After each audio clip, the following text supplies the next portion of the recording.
بسم اللہ الرحمن الرحیم۔ السلام علیکم ورحمۃ اللہ وبرکاتہ۔ حضرت ابن عباس اور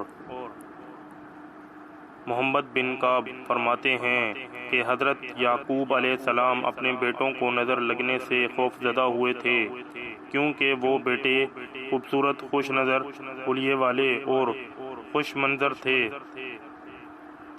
لہذا یعقوب علیہ السلام اس بات سے ڈرے کہ کہیں لوگ ان کے بیٹوں کو نظر بد کے ذریعے نقصان نہ پہنچائیں، کیونکہ نظر لگنا حق ہے جو کہ کسی ماہر گھڑ سوار کو اس کے گھوڑے سے گرا دیتی ہے۔ پس اللہ کے رسول محمد صلی اللہ علیہ وآلہ وسلم نے ارشاد فرمایا، اور نظر بد لگنا حق ہے، اور اگر تقدیر پر کوئی حاوی ہو سکتا تو یقیناً نظر بد حاوی ہو جاتی، اور اگر تم لوگوں کو خود کو غسل دینے کا کہا جائے تو غسل دو۔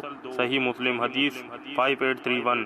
حضرت ام سلمہ رضی اللہ تعالی عنہا سے روایت ہے کہ ایک دفعہ رسول اللہ صلی اللہ علیہ وآلہ وسلم ان کے گھر تشریف لائے اور ان کے پاس ایک بچی بھی تھی جس کے چہرے پر پیلاہٹ اور کمزوری تھی، تو رسول اللہ صلی اللہ علیہ وآلہ وسلم نے ارشاد فرمایا، اس پر دم کرواؤ کیونکہ اس پر نظر کا اثر ہے۔ صحیح البخاری 5739 5854۔ جس کی نظر لگتی ہے وہ حاسد ہوتا ہے، لیکن ہر حاسد کی نظر نہیں لگتی، اسی لیے جب حاسد حسد کرتے ہیں تو ہمیں ان کے شر سے اللہ کی پناہ طلب کرنے کا حکم اور تعلیم دی گئی ہے۔ بڑوں کی نسبت بچوں پر نظر بد کا اثر جلدی ہوتا ہے۔ ایک دفعہ رسول اللہ صلی اللہ علیہ وآلہ وسلم نے جعفر طیار رضی اللہ تعالیٰ عنہ کے بچوں کو دیکھا تو ان بچوں کی والدہ اسماء بنت امیس رضی اللہ تعالیٰ عنہ سے دریافت فرمایا، کیا معاملہ ہے کہ میں اپنے بھائی کی اولاد کے جسم دبلے پتلے دیکھ رہا ہوں؟ کیا انہیں کوئی مشکل، بھوک، بیماری یا تکلیف وغیرہ درپیش ہے؟ اسماء بنت امیس رضی اللہ تعالی عنہا نے عرض کیا، جی نہیں، لیکن انہیں بہت جلد نظر لگ جاتی ہے۔ تو رسول اللہ صلی اللہ علیہ وآلہ وسلم نے اسماء رضی اللہ تعالی عنہا کی اس بات کی تائید فرماتے ہوئے ارشاد فرمایا، ان پر دم کرو۔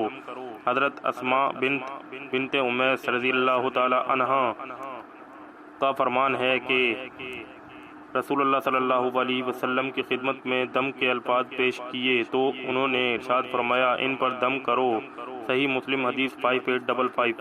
دم سے مراد وہ الفاظ ہیں جن کے ذریعے اللہ تعالیٰ کے حضور نظر بد، جادو، آسیب اور بیماری وغیرہ سے نجات اور شفا طلب کی جاتی ہے، اور کسی شک اور شبہ کے بغیر یہ کہنا حق ہے کہ اس کام کے لیے قرآن کریم کی آیات مبارکہ اور رسول اللہ صلی اللہ علیہ وآلہ وسلم کی صحیح ثابت شدہ احادیث مبارکہ میں بیان کردہ الفاظ کے علاوہ کوئی اور الفاظ استعمال کرنا جائز نہیں۔ نظر بد کی پہچان۔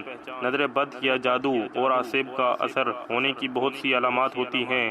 کچھ علامات تو ایسی ہوتی ہیں جن کے ظاہر ہونے کی صورت میں مزید کسی جانچ کی ضرورت نہیں ہوتی، اور کچھ علامات ایسی ہوتی ہیں جن کا سبب کوئی جسمانی یا نفسانی یا نفسیاتی بیماری یا غیر معمولی رویہ بھی ہو سکتا ہے۔ لہذا ہمیں اچھی طرح سے یہ سمجھ لینا چاہیے کہ کسی پر جسمانی مشکلات نمودار ہونے کی صورت میں اسے نظر بد کا شکار سمجھ لینے سے پہلے ضروری ہے کہ جسمانی طور پر اس کا طبی معائنہ کروایا جائے اور کسی صحیح مستند نفسیاتی طبیب سے بھی اس کا معائنہ کروایا جائے، اور اگر ان دونوں اطراف سے اس میں کسی بیماری یا غیر معمولی حالت و کیفیت کا پتہ نہ چل سکے تو پھر نظر بد لگنے یا کسی جادو یا آسیب وغیرہ کے اثر ہونے کے بارے میں سوچنا چاہیے۔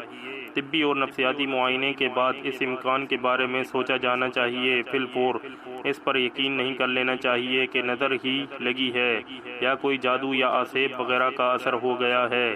جب نظر بد، جادو یا آسیب وغیرہ کے اثر انداز ہو چکنے کا یا ایسے کسی امکان کا معلوم کرنا ہو تو اس کا بہترین اور تجربات سے ثابت شدہ طریقہ یہ ہے کہ جس شخص کے بارے میں ایسا کوئی شک ہو اس شخص پر قرآن کریم کی تلاوت کی جائے، ان آیات کی تلاوت جو صحیح عقیدے اور عمل والے علماء کے تجربات کے مطابق اور بلا شک و شبہ اللہ تعالیٰ کی مشیت سے ایسے معاملات میں علاج کی تاثیر رکھنے والی ہوتی ہے۔ جب ان آیات کو مشکوک شخص یا مریض شخص کے سامنے تلاوت کیا جاتا ہے یا بسا اوقات جب اس کے سامنے قرآن کریم کی تلاوت کی جاتی ہے تو اس پر درج ذیل علامات ظاہر ہوتی ہیں۔ نمبر 1، چہرے پر پیلا ہٹ ظاہر ہونا۔ نمبر 2، سینے میں گھٹن کا احساس ہونا۔ نمبر 3، تلاوت سننے کے دوران جسم کے مختلف حصوں میں درد ہونا۔ نمبر 4، معمول سے زیادہ گرمی محسوس ہونا۔ نمبر 5، پسینہ آنا، خاص طور پر کمر پر پسینے کی کمی یا زیادتی سے نظر کی شدت کا اندازہ ہو جاتا ہے۔ نمبر 6، پہلوؤں میں درد محسوس ہونا۔ نمبر 7، بے چینی کی کیفیت ہو جانا اور ادھر ادھر دیکھتے اور متوجہ ہوتے رہنا۔ نمبر 8، رونا یا کسی سبب کے بغیر اور رونے کی کیفیت کے بغیر آنسو جاری ہو جانا۔ نمبر 9، کسی وقت یہ حالت پاس بیٹھے ہوئے لوگوں پر بھی ظاہر ہو جاتی ہے جو کہ علاج کی غرض سے نہیں بیٹھے ہوتے۔ ایسی صورت میں معالج کو ان کی طرف بھی توجہ کرنا پڑتی ہے، لیکن دیکھنے والوں پر عموماً یہ اثر مریض کی حالت دیکھنے یا آیات شریفہ کو سمجھنے کی وجہ سے ظاہر ہوتا ہے۔ اس سے یہ نہیں سمجھا جانا چاہیے کہ وہ لوگ بھی کسی نظر بد، جادو یا سحر وغیرہ کا شکار ہیں۔ نمبر 10، پہلوؤں کا پھڑکنا اور جسم کے مختلف حصوں کا بلا ارادہ خود بخود حرکت کرنا۔ پھڑکنے اور حرکت کی کیفیت، رفتار اور انداز سے بھی علاج کرنے والوں کو نظر بد کی قوت کا اندازہ ہو جاتا ہے۔ نمبر 11، دل ڈوبنے کی کیفیت وارد ہونا۔ نمبر 12، پٹھوں کا اکڑنا، کھینچنا اور درد ہونا۔ نمبر 13، نیم، بے ہوشی اور بے حواسی محسوس ہونا اور کوئی بھی کام کرنے کی قدرت نہ پانا۔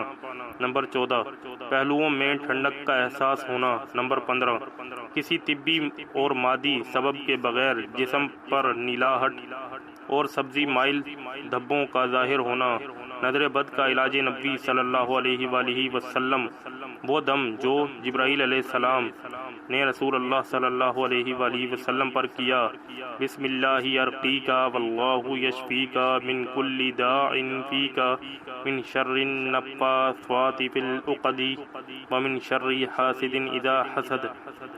میں اللہ کے نام سے آپ پر دم کرتا ہوں اور اللہ ہی آپ کو شفا دے گا ہر ایک بیماری سے جو آپ میں ہے، اور گروہوں پر، گانٹھوں پر جادو اور ٹونے کر کے پھونکنے والیوں کے شر سے اور حسد کرنے والے کے شر سے جب وہ حسد کرتا ہے۔ سنن ابن ماجہ 3652، سنن الترمذی 972۔ اسے مریض پر 3 دفعہ پڑھا جائے، وہ دم جو رسول اللہ صلی اللہ علیہ وسلم ہر قسم کے مریضوں پر فرمایا کرتے تھے۔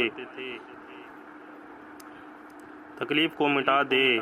ترجمہ، تکلیف کو مٹا دے اے لوگوں کے رب، شفا دینا صرف تیرے ہی ہاتھ میں ہے، بیماری تکلیف وغیرہ کو دور کرنے والا تیرے سوا اور کوئی بھی نہیں۔ صحیح بخاری 5744۔ دوستوں، امید کرتا ہوں کہ آپ کو ہماری یہ ویڈیو پسند آئی ہوگی۔ اگر آپ کو ہماری یہ ویڈیو پسند آئی ہے تو ہمارے اس channel Laiba Islamic TV کو سبسکرائب کر کے بیل آئیکن کے بٹن کو پریس کر دیں اور اس ویڈیو کو لائک کر کے صدقہ جاریہ کی نیت سے زیادہ لوگوں کے ساتھ شیئر کر دیں۔ اسی کے ساتھ اللہ حافظ۔